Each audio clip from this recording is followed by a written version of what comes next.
Let's talk about the physical symptoms that you may experience when you are in the presence of a toxic or narcissistic person. So, the one indicator that lets me know that I am in the presence of a toxic or narcissistic person is eye twitching.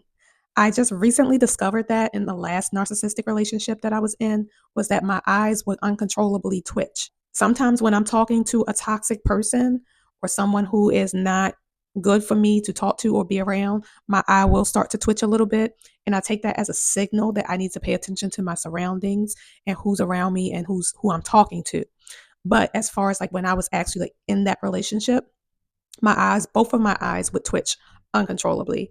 Now it's my left eye that gives me a signal that I'm in the presence of a toxic or narcissistic person. Another symptom is high resting pulse rate.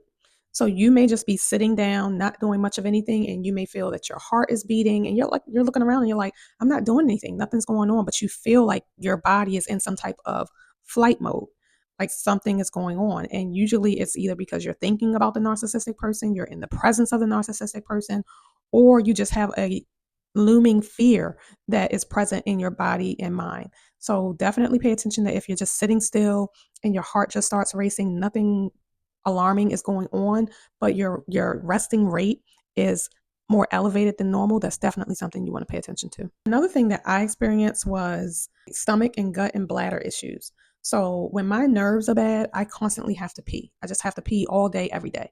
And I think that's because my nerves are shot and my body is just not settled. So anytime I drink something, it could be a small amount. It's like I constantly have to go to the bathroom because my nervous system is shot.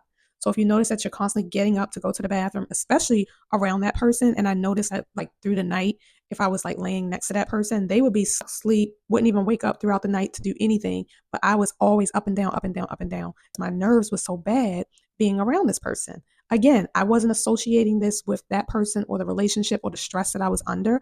But now that I'm away from it, I can see that I don't, when I'm by myself or, now that I have regulated my nervous system, I don't do that anymore.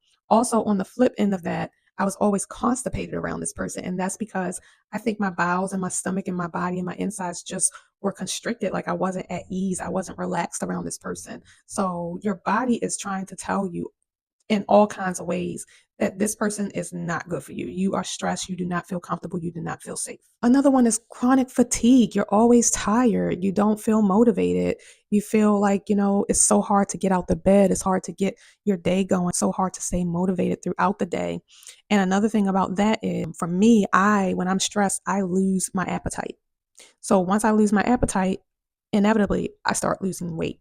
And that's not a good thing for me because I'm small. So I'm already challenged with holding on to the weight that I have. But when I'm stressed, I don't have an appetite. I just do not have an appetite. So I stop eating. It could happen on the flip side that some people they stress eat. So if you feel like you're stressed, you may be grabbing more food than usual and then you're eating more. Now, the thing about not eating is that if I'm not taking in nutrients, then I'm not feeling energized. And so if I don't feel energized, then I start to become lethargic. Then I start to fall off on my routines. And I'm not doing the things that I normally do, this is a part of that narcissistic cycle that they siphon your energy. And then you find that you're not doing as much as you normally do. You stray away from all your routines, your spiritual routines, your gym routine, your work starts slipping because if you're not getting adequate sleep, because like me, I was always up and down, having to use the bathroom, so I wasn't getting a sound, good night's rest. I didn't wake up feeling refreshed. And so every day just started off feeling like I was behind. And that's because my body was trying to communicate to me that I was not with a safe person. Panic attacks. I have not had a panic attack since I was a teenager. And I was definitely in the presence of a toxic person when I would have the panic attacks. My body felt in fear of this person. And because I couldn't really get away from the situation or the environment, then I experienced at least 2 to 3 panic attacks. But that's a real thing. And the last toxic person that I was with had been previously married. And they said to me that their ex wife always had panic attacks around him. And to me, that was a sign that, oh, you need to get away from this ninja like ASAP, because it wasn't just me where the illness was manifesting within me in different ways, but in his ex wife, which I could imagine if you're married to someone like that. And I only dated this person for like 3 months. But if you're married to somebody and you feel like you can't escape that situation, oh yeah, you're gonna have some panic attacks. So definitely pay attention to that. Another thing I noticed was inflammation. So I would find that I would have like joint issues. My knees would start hurting, and I'm like, I even went and got X-rays of my knees because they were hurting so badly. Not just with that person, but it was also this guy that I met at the gym, and I just noticed that every time I was around him, and I'm trying to do like um, certain exercises on the I don't know the names of the machines, but excuse me. But when you push up, like my knees weren't supported, and that's something that I can usually do almost 600 pounds on. And I couldn't do it when this person was around me in the gym because my body was trying to signal to me through my joints and my joint pain that I was around a toxic person. And so I was listening to my body then because I'm like, what is going on? But I still wasn't making the association that it was this particular person. And when you have a lot of people around you, sometimes it's hard to weed out who that person is that's causing this within you, but you definitely got to pay attention to the signs. So I later figured out that it was them because once they left the gym, my knees weren't hurting anymore. And then when I got the x-rays, they said nothing's wrong. Your knees are perfectly fine. I'm not a person to get headaches. That's not my thing, but I do know a lot of people that get migraines and really bad headaches. And that is definitely a sign that you are either in a toxic relationship, environment, job, anything that like triggers your head where you can't even think straight. You got to turn the lights down low. You got to kind of like survey the scene, who's around you, because if you're having constant migraines and headaches, that is a major sign that your body is under stress and distress.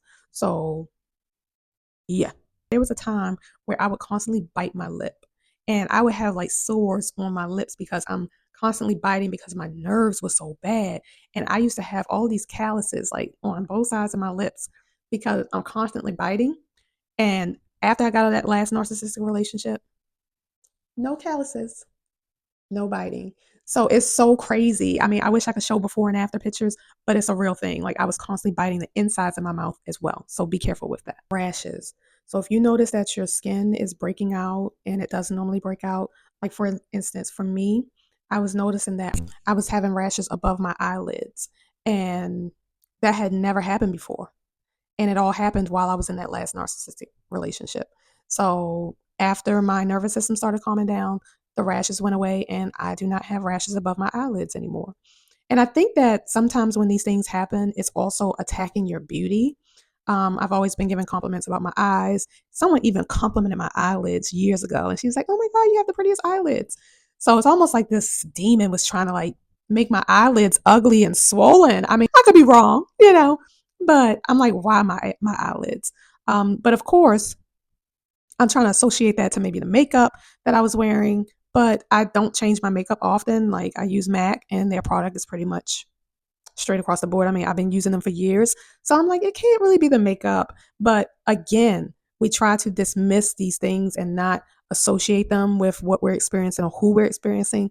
But now that I've stepped away from those situations, I can truly say that now that I'm not interacting with that person or environment anymore, I'm not having those issues. And that's because my nervous system is now pretty much regulated because I have removed all negative obstacles out of my life.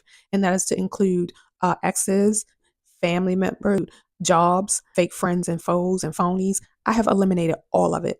So if there's any stress that's going on in my life, is something that I'm causing for myself because it ain't nobody else. My cycle stopped. Like I missed my cycle, and I never miss my cycle. I know this is TMI, but listen, we're here to keep it real, okay? I never miss my cycle, but because I guess my nervous system was so shot and repressed, I didn't have a cycle for the month that was causing like all of the stress. The month that I actually walked away from this person and I was at the peak of my stress, I didn't have a cycle that month. And so just crazy. This stuff will tear your body up from the inside out. So I just implore you to pay attention to your body.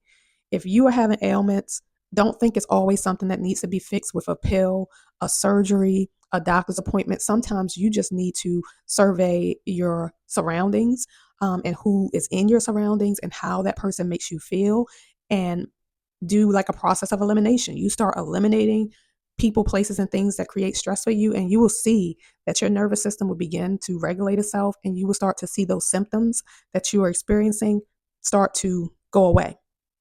So it's nothing that a doctor can do for you. These are decisions that you have to make for yourself to get yourself feeling healthy again. And I'm not saying don't go to the doctor. I'm just saying don't think a pill is going to fix every problem, because sometimes it's you just having to set boundaries and get away from unhealthy, toxic people. So listen, y'all, please, I'm trying to give it to you from the real.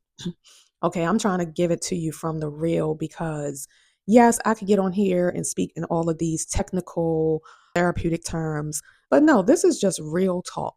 Real talk. I can make my background fancy and have this whole um script that I'm going to say. And maybe one day I will get to that. But right now, I'm just speaking from the top of my mind, because I want people to be healthy. I want people to be safe.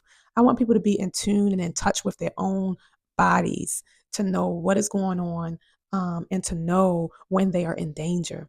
And not only do we need to be paying attention, we need to teach our children to pay attention to what their bodies are telling them as well. So please, I'm very curious to hear, what are some of the things that you have experienced? What are some of the physical symptoms that you may or may not have attributed to certain people, places, and things in your life? Comment below. Let me know what your thoughts are. And if you like this content, please follow me on TikTok at The Boundary Expert. And I also have a YouTube page where I will post the full video. It's also The Boundary Expert. So please subscribe, share, like the video, and I will see you in the next one. Bye.